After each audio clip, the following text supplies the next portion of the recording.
되는지 먼저 하나 보겠습니다. 스마트폰 배터리가 방전이 다 돼서 약 1%도 안 남은 그런 상황입니다. 최근에 마음이 방전된 것 같아서 몸은 움직이는데 마음이 지쳐가고 또 열심히는 하는데 기쁨이 점점 줄어가는 듯한 혹시 그런 느낌을 갖고 있지는 않습니까? 대체적으로 사람들은 매우 바쁘게 살아가고 있습니다. 일도 해야 되고 가정도 돌봐야 되고 책임도 많고 또 걱정도 많고 그러다가 이제 이런 질문을 우리 스스로 하게 되죠. 최선을 다하며 살아간다고 하는데 왜 이렇게 힘들지? 왜 이렇게 힘들지? 그 이유를 곰곰이 생각해 보면 매우 단순한 이유를 발견하게 됩니다. 그것은 하나님의 능력을 온전히 의지하는 일을 소홀히 하고 있기 때문일 가능성이 매우 높습니다. 하나님은 우리가 혼자 힘으로 살아가도록 창조 자체를 그렇게 하지 않으셨습니다. 우리는 하나님으로부터 그 힘을 공급받는 그 전원이 필요한데 그 전원이 홀리 스피릿, 성령님입니다. 예수님은 제자들에게 성령이 너희 임하시면 너희가 권능을 받고 그리고 내 증인이 되리라고 말씀을 하셨습니다. 그러니까 예수님은 증인이 되라는 무엇인가를 해야 되는 일 이전에 예수님은 그보다 더 중요한 것이 있는데 먼저 하나님의 백성들에게 힘을 공급해 주신다는 거죠. 이 힘이 없이는 우리가 주님이 원하시는 그런 여정을 걸어갈 수 없다는 거죠. 그래서 교회가 시작한 날로 알려진 오순절 사건, 성령이 임한 그 특별한 사건을 오늘 함께 좀 살펴보려고 합니다. 하나님은 지금도 교회를 이끌어가고 계시죠. 그래서 하나님은 저와 여러분들을 교회로 부르신 거예요. 왜요? 함께 하자고. 이 길을 함께 가자고. 내 몸 같이 좀 세워가자고. 그래서 부른 거죠. 오늘 이 말씀 통해서 우리가 다시 한번 그 성령님을 통해서 힘과 용기를 다시 한번 충전하는 시간이 되고 또 우리가 나아가야 되는 그 새로운 길을 다시 한번 확인하는 그런 시간이 되기를 원합니다. 휴대폰의 배터리가 완전히 방전되면 그 전화 자체 기능을 할 수가 없잖아요.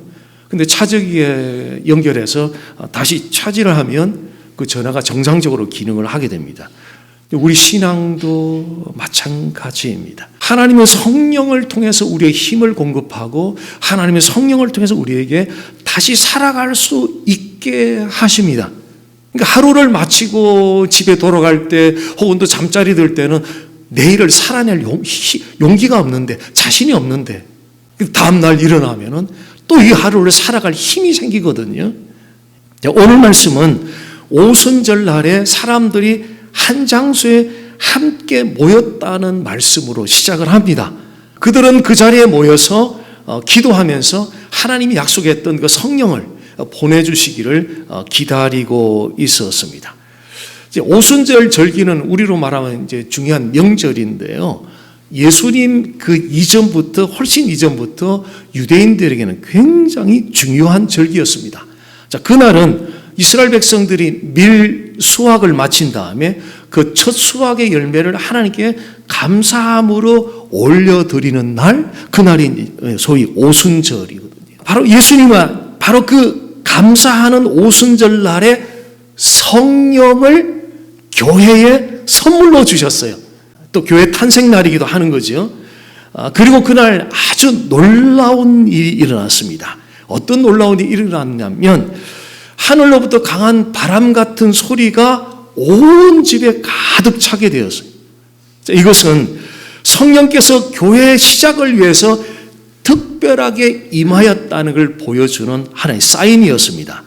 또한 불처럼 보이는 것이 사람들 그 자리에 이렇게 내렸다라고 말하고 있는데 불은 성경에서 하나님이 함께 하시는 것을 상징합니다. 그래서 하나님은 성령을 통하여 내가 너희들과 함께해, 내가 너희들 가운데 있어, 그 메시지를 주셨던 거죠. 그리고 또 하나 놀라운 일이 일어났는데요. 오순절에 성령 강림으로 성령이 충만해진 사람들이 다른 언어로 말하기 시작했어요. 그 당시 사람들은 외국어를 배우는 그런 기회가 없었던 사람들입니다. 그런데도 이들은 다른 언어를 말하기를 시작했던 거죠. 이것이 바로 성령의 주권적인 역사, 사람의 어떤 이성으로는 설명할 수 없는 성령의 특별한 주권적인 역사였습니다. 성령은 우리의 연약함을 도와주시는 분이세요. 오순절에 성령을 받았던 이 사람들이 하나님의 주권적인 역사를 경험했죠. 그로 인해서 교회가 복음을 전할 힘이 장착되게 되었던 거예요. 복음을 전하기 위해서는 성령의 능력이 임하시면 너가 권능을 받고 그 다음에 증인이 된다 그랬는데, 그 복음을 전하기 위해서, 그리스도를 전하기 위해서는 먼저 힘이 필요한데, 그 힘이 너희가 너희에게 성령이 임하시면, 계속 부어지면, 성령이 충만하면 이게 힘이 되어서 너희들이 땅끝까지 내 윈네스가 될 것이다, 증인이 될 것이다, 그 말씀을 하셨던 거죠. 하나님은 우리가 혼자 인생을 감당해 가는 것을 원치 않으세요. 성령이 주시는 힘을 의지하고 살아가기를 원하세요. 성령은 하늘 어딘가에 거기 머물러 계신 분이 아니라 지금 우리와 함께하고 계시고 우리 가슴 안에, 마음 안에 지금 머물고 계시는 하나님이세요. 성령님은 오늘날 말씀을 통해서 우리를 새롭게 해주시고요, 하나님의 뜻에 맞게 살아가도록 인도해 주십니다. 작은 불씨 하나가 마른 나무까지 탁 떨어지면 금세 번져서 큰 불이 되잖아요. 불은 멈추지 않아요. 계속 번져나가거든요. 복음이 그와 같아요. 복음은 불처럼 계속 번져나가요. 성령이 임하자 제자들이 가만히 있을 수가 없어요. 집에 불 났는데 뜨겁네, 좀 뜨겁다. 왜 이리 뜨겁지? 왜 이리 뜨겁노? 그렇게 앉아있을 사람은 아무도 없어요. 뜨거우면 뜨거워! 뛰어나가는 거야. 너무나 심플한 원리 아니에요? 뜨거워 뛰어나가는 거예요. 성령이 임하니까 제자들이 가만히 있을 수가 없어요. 그냥 뛰어나간 거예요. 내가 믿는 예수를 막 전하기 시작한 거예요. 당시 오순절 날에는 메데, 바데, 엘람, 메소포타미아, 소아시아, 이집트, 로마 여러 다양한 지역에서 경건한 유대인들이 다른 언어, 다른 문화를 가지고 예루살렘에 모여들었어요. 그렇게 모인 사람들 가운데 놀라운 일이 일어났는데요, 제자들이 말을 하는데 각자가 속한 나라의 언어로, 통역기가 있는 것도 아닌데 각자가 속한 나라의 언어로 알아듣기 시작한 거예요. 자, 예를 들어서 서울에서 이제 막 미국에 온 분이 길을 걸어가는데 미국 사람이 옆에 가서 하나님이 당신을 사랑하십니다. 그것도 발음도 하나도 안 틀리게 너무나 뚜렷한 한국말로 하나님이 당신을 사랑하십니다. 그러면 깜짝 놀랄 거 아니에요. 미국에 오래 사신 분들은 또 한국말을 배웠구나 이렇게 하겠지만, 한국에서 가둔 사람이, 미국 사람이 그게 발음 하나 안 틀리고 정확하게 한국말을 깜짝 놀라죠. 이게 뭐지? 그러면서 그분이 하는 말을 귀를 쫑긋하고 더 자세하게 들으려고 할 거예요.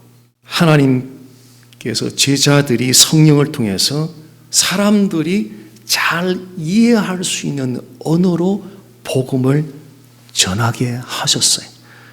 우리가 한글을 전수하는 것도 좋은데요, 복음은 가장 잘 알아듣는 언어로 전달해줘야 돼요. 그래서 세컨드 제너레이션들에게 우리 퍼스트 제너레이션들이 갖고 있는 정신문화를 이렇게 전달해주는 차원에서 한글을 교육하기도 하지만, 더 중요한 게 그들의 언어로 복음을 그들이 알아듣기 쉽도록 전해주는 것은 또한 굉장히 중요한 것이라는 거죠. 그래서 사람들이 이제 듣는데 들은 내용들이 너무 단순한 거예요. 그러니까 예수님의 제자들이 막 성령 받고 막 전했는데 그 전한 내용, 사람들이 들은 내용들이 너무 단순한 거예요. 예수님이 우리를 위해서 오셨어요. 예수님이 우리를 위해 죽으셨어요. 예수님이 우리를 위해 다시 살아나셨어요. 제가 지지난주에도 말씀드렸잖아요. 방성기 목사님, 그 서울공대다니는 그 똑똑한 학생이 옥하남 전사님 앞에 가가지고, 전사님, 예수님이 저를 위해 죽으셔서 눈물을 펑펑 쏘니까, 아니 이 똑똑한 학생이 이 단순한 것 때문에 이렇게 울어 충격을 받으셨다 그래요. 그래서 제자훈련 공부하려고 미국에 유학 오셨다고 그래요. 그러니까 제자들이 전했던 메시지가 너무 심플한, 예수님이 우리를 위해 오셨어요. 예수님이 우리를 위해 죽으셨어요. 예수님이 우리를 위해 살아나셨어요. 자, 이 메시지를 들었던 사람들의 반응이 다 달랐어요. 어떤 사람은 놀라고, 어떤 사람을 궁금해하고, 어떤 사람은 저 사람들이 세술에 취했다 조롱하고 비웃기도 하고요. 근데 중요한 것은 예수님에 대한 굿뉴스, 좋은 소식이 많은 사람들에게 전파되기 시작했다는 거예요. 자, 하나님은 여러 가지 방법으로 각 사람들에게 다가가서 각 사람들 마음에 믿음의 씨앗을 심어주고 계시거든요.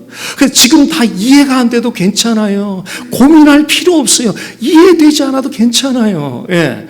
근데 이해되지 않아도 중요한 것은 뭐냐면요, 귀에 들을 때 누가 같이 일을 하느냐면요, 성령이 지금 일을 하고 계세요. 그 때가 되면은 아하, 그때 그 말이 그거구나, 이게 깨닫는 타이밍이 찾아오게 돼요. 하나님은 말씀과 성령을 통해서 인도하시며 그 진리를 깊이 알아가도록 또 자라가도록 하는 그 일을 하나님께서 성령을 통해 하고 계신다는 거예요.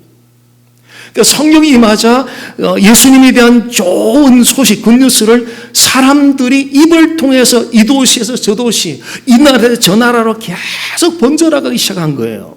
그래서 그렇게 번져나갔던 복음이 오늘 예배드리는 저와 여러분에게까지 찾아오게 되었습니다. 그런 면에서 결코 이거 우연이라고 할 수 없잖아요. 하나님이 나를 얼마나 사랑하시는가, 얼마나 사랑하면 이 굿뉴스, 좋은 소식 복음을 사랑의 선물로 나게 주셨을까. 이것은 하나님이 우리를 사랑하시기 때문에 주신 선물입니다. 이제 하나님은 그 선물을 받은 우리를 통해서 지금도 그 하나님의 사랑이 필요한 사람들이 세상 속에 방황하고 있고, 어떠면은 오늘도 자살을 할까 말까를 고민하고 있는 사람들도 많고, 딱 한 10년 전쯤 되네. 그 토렌스, 그 팔로스 버디스 그 밑에 비치가에 이른 아침에 제가 혼자 가서 비치가에 조금 운동 삼아서 묵상 삼아서 갔는데요. 50대 중반 된 약간 라이트한 컬러의 흑인 남성분이 마지막 그 바닷물 앞에 있는 바위 위에 서서 한참에 느낌이 좀 이상해요. 그래서 가서 얘기를 하고 내려오라고 그래서 얘기하다 보니까 LA 그 소방관인데, 공무원인데, 자기 그 지금 가정에 대단히 이제 좀 어려운 일도 있고, 자기 몸도 지금 굉장히 좀 병원에 진단받은 것도 너무 힘들어서 오늘 자기 지금 자살하러 나왔다는 거예요. 자살하러 나왔다는 거예요. 그래서 잠깐 내려 그래서 제가 짧은 시간 복음을 전하고 기도해 주는, 그냥 펑펑 우는 거예요. 그냥 펑펑 우는 거예요. 예. 그게 한 약 10년 정도 됐네요. 10년 정도 됐네요. 우리가 전할 수 있죠. 예수님은 선생님을 위해서 오셨어요. 예수님은 선생님을 위해서 죽으셨어요. 예수님은 선생님을 위해서 살아나셨어요. 이런 분 만나본 적 있으세요? 예, 물어보는 거죠. 우리가 완벽하지 않아도 it's okay, 괜찮아요. 예, 말을 잘 못해도 괜찮아요.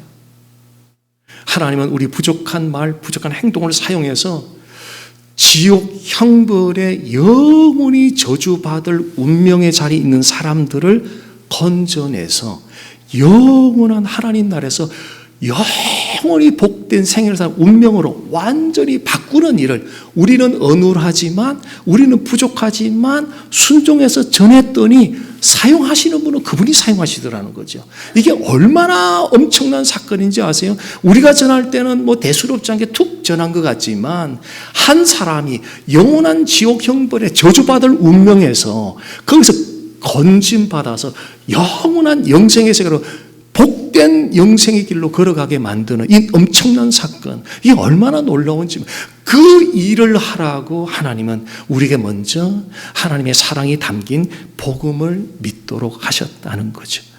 오순절은 2000년 전에 일어난 사건입니다. 그런데 왜 오늘 2000년이 지났는데 도대체 이게 우리와 무슨 관계가 있다는 겁니까?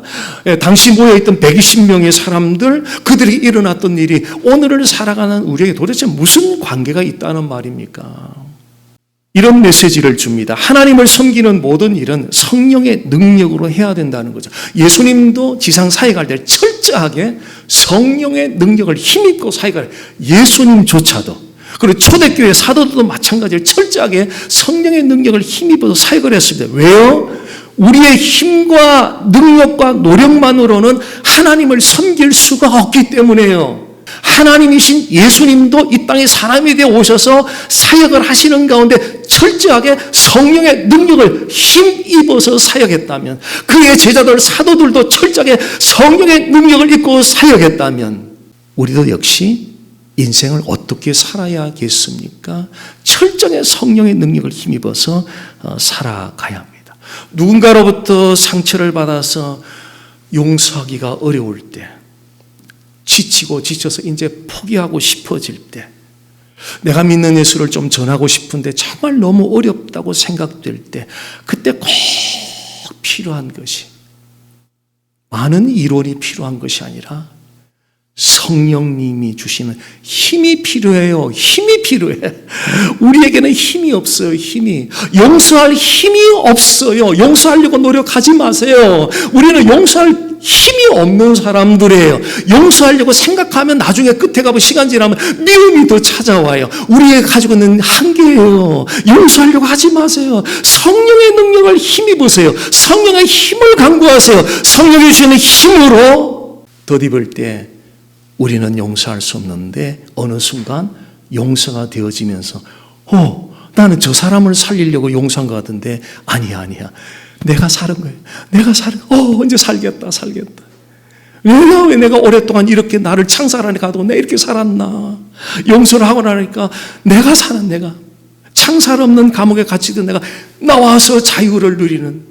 그래서 우리는 기도할 때 이런 기도가 꼭 필요합니다. 성령님 저를 충만하게 해주셔서 내 힘이 아닌 성령님이 주시는 힘으로 살아가게 하옵소서.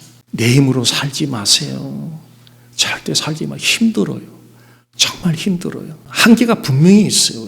내 힘이 아닌 성령이 주는 힘으로. 2000년 전에 일어나는 사건이 오늘날 우리에 주는 의미는, 두 번째는 특별한 사건을 보편화시키지 말라는 거예요. 자, 오순절날에 성령이 임할 때 하늘에 바람 같은 소리가 나고 불처럼 보이는 것이 그 자리에 임하고 그랬는데요.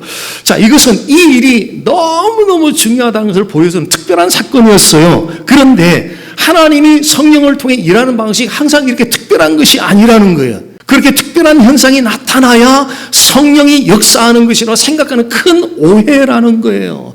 T 공부 가운데 배우지만 성령을 이해한 핵심은 그분은 person, 인격이라는 거예요.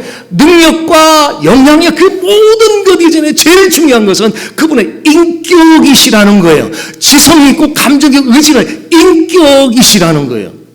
오히려 하나님이 성령을 통해 일하신다는 증거는 특별한 현상보다 변화되는 내 자신의 모습을 통해서 하나님이 성령을 통해서 일하고 계시는구나 가장 확실하게 보여주는 것입니다.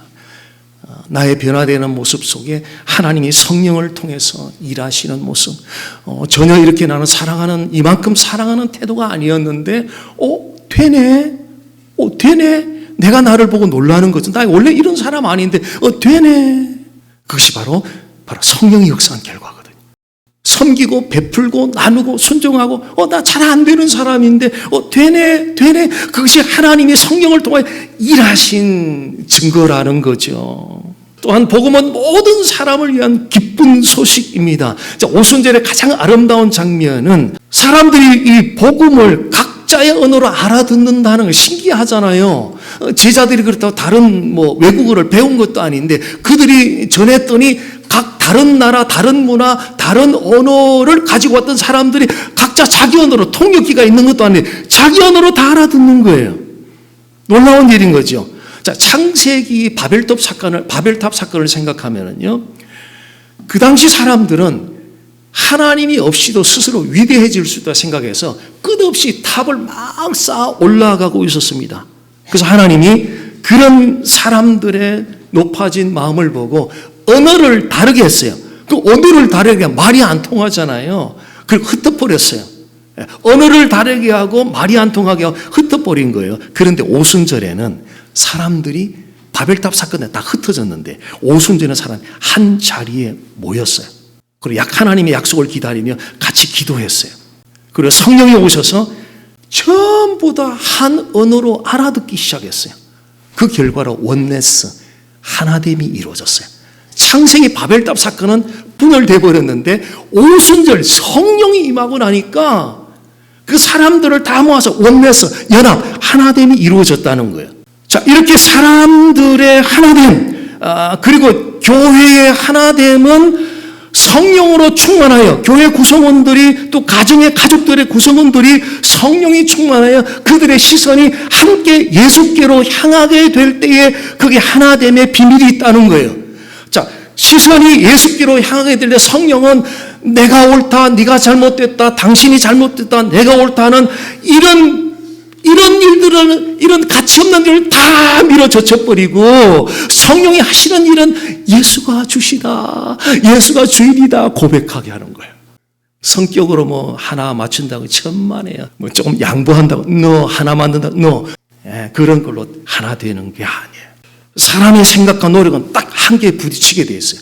자, 어떤 교회가 꽤 규모가 있던 교회인데 그 교회 표가 분위기 좋은 교회였어요.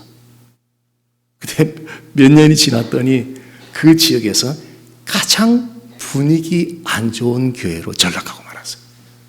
사람들이 말하는 분위기라고 하는 게 하루아침이에요. 하루아침.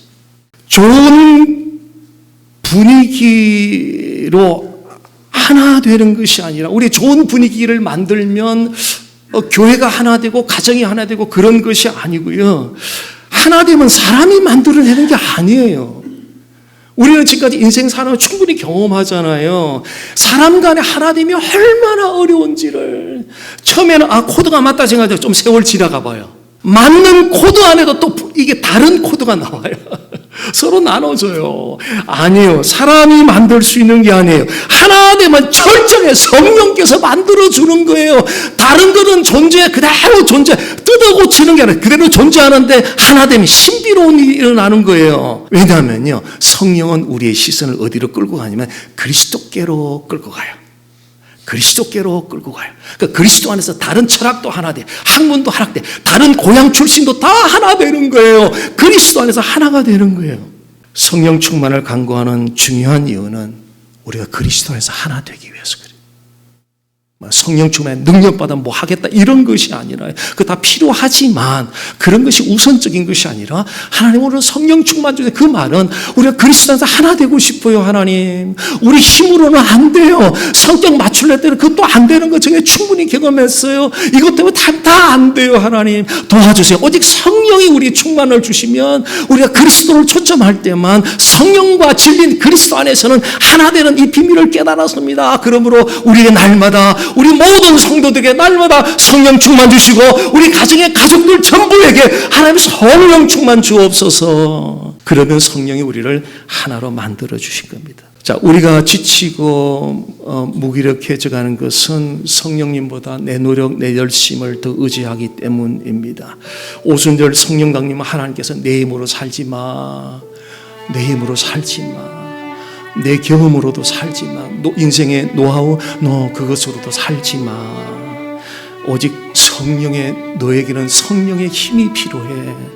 바로 오순절 성령 강림, 오늘 우리에게 이 메시지를 주고 있습니다. 오늘 우리에게 필요한 것은 더 많은 일, 더 많은 경험이 필요한 것이 아니라 겸손히 하나님 앞에 나가서 성령님 도와주세요, 성령님 도와주세요 간구하는 것이 오늘 우리에게 간절히 필요한 부분일 것입니다. 이제 내 힘으로 버텨내는 삶이 아니라 성령이 주시는 힘으로 살아가기로 선택하고 결단한, 내 힘으로 버티며 이민자 길을 걸어가는 것이 아니라 성령이 주시는 힘으로 오늘 하루를 살고 내일도 살고 성령이 주신 힘으로 살기로 선택합니다 하는 그런 결단하는 마음으로 또 한 주간을 사시기를 주님으로 간절히 소원합니다.